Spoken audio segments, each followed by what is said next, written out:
Hello, bonjour. This is the course French for Beginners, Introduction to the French Language. Welcome back. Bienvenue. We're happy you're joining us today and we hope you will enjoy this new lecture.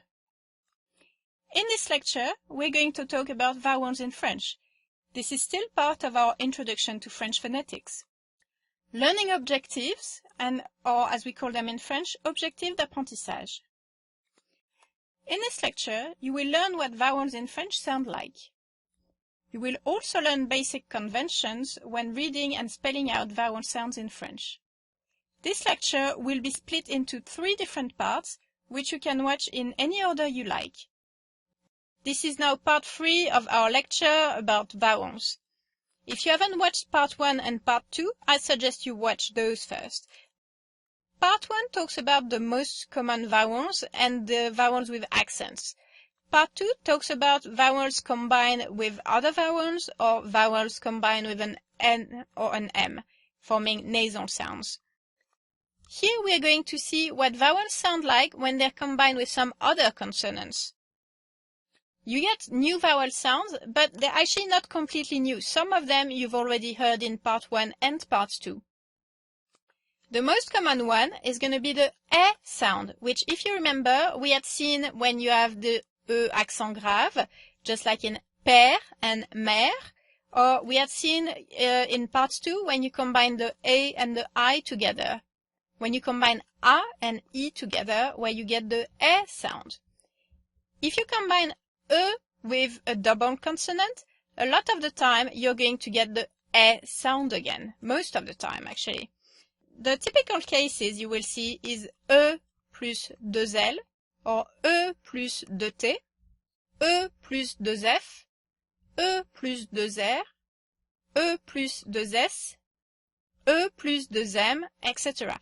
But those really are the most common ones that you will see. Double consonants, so in French we will say 2L, 2T, 2F, 2R, 2S, 2M. For example, you will find them in words such as belle, fourchette, effort, terre, maîtresse, or emmental.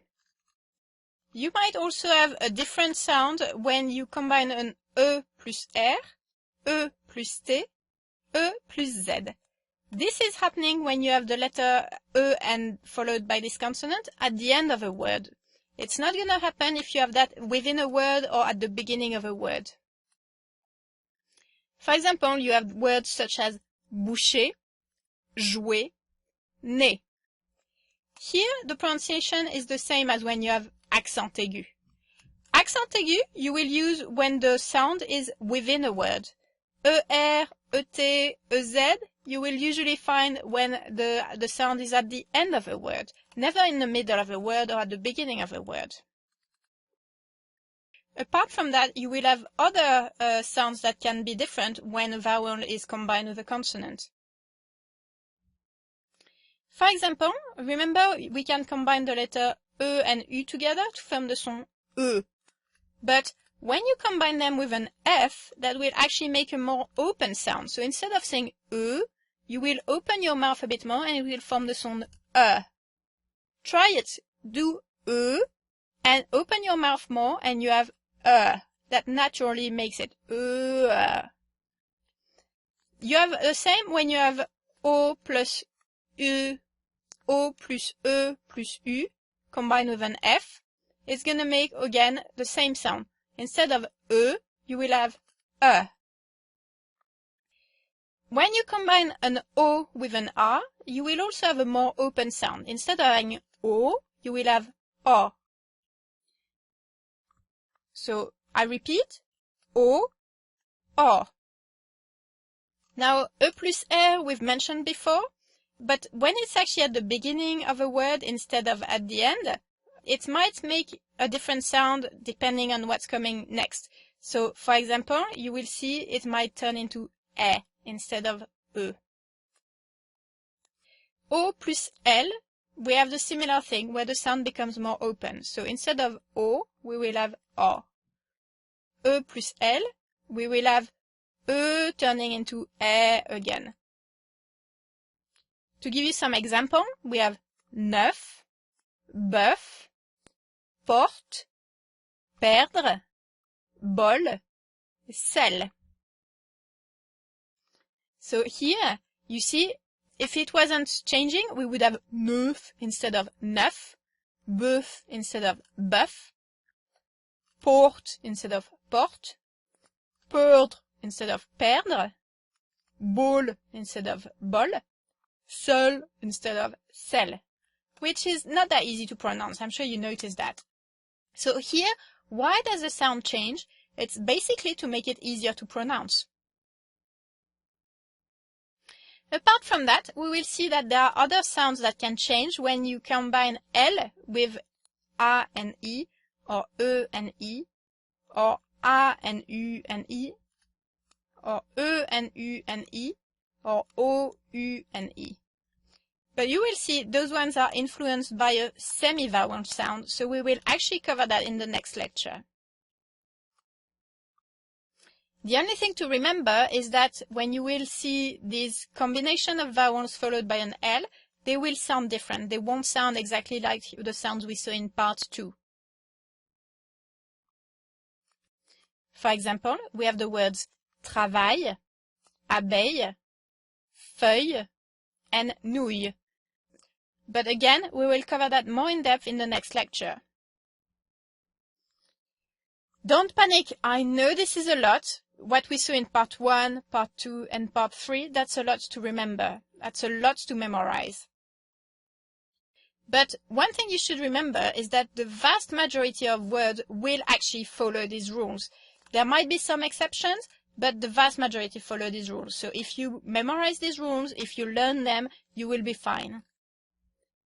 Now, about the exceptions, you will notice that most of the time they come when we have a word that comes from a foreign language and that has been adapted to French.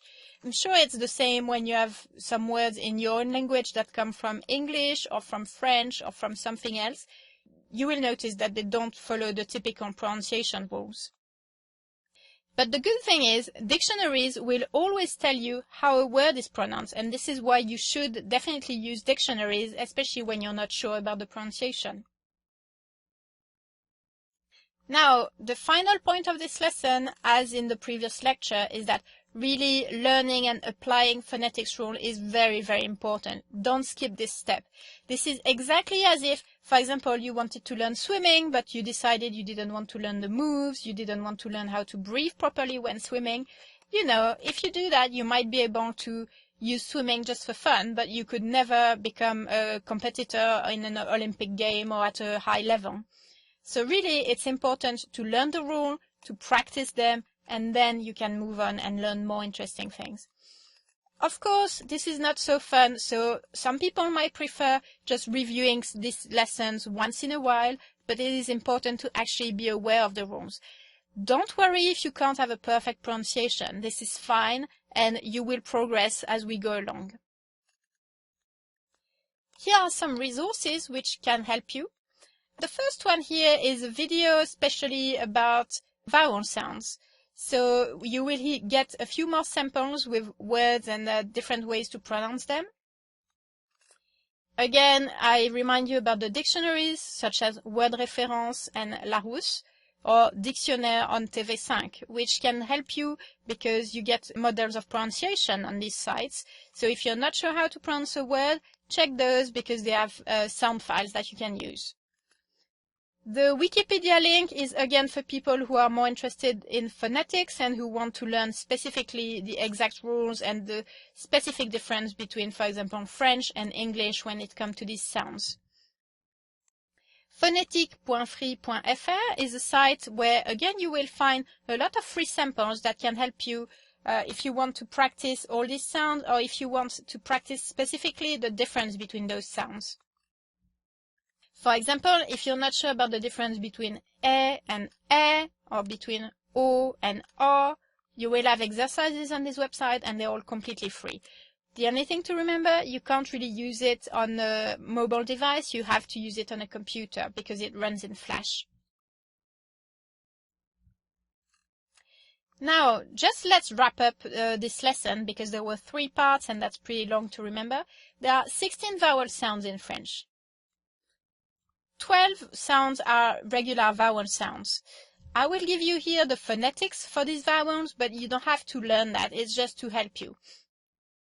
We have A and O, which is not really used in French except in Quebec. We have E and E. We have I. Then we have O and O. We have U and U. And then we have E, and E. So these 3 sounds, they don't have really much difference. We have and E. Really, between the E and you don't have that much of a difference, and between and you really don't hear that much. So even in some places, they qualify those as only 2 sounds rather than 3 sounds.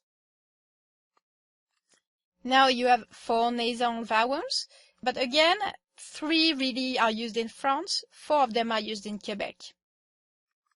So we have en, on, un, and un. The un isn't really used in France, but you will hear it in Quebec. Thanks again for watching this lecture, and I hope you enjoyed it. I know it's a lot to learn, but don't worry, you can review it a lot and we will review it again in the next lecture.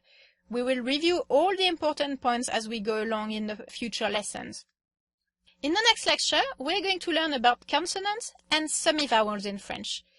To review some of these sounds, we will have more samples and more examples where you will see all these different rules again, but this time focusing more on consonants. So now I'm going to say au revoir, goodbye, and see you soon.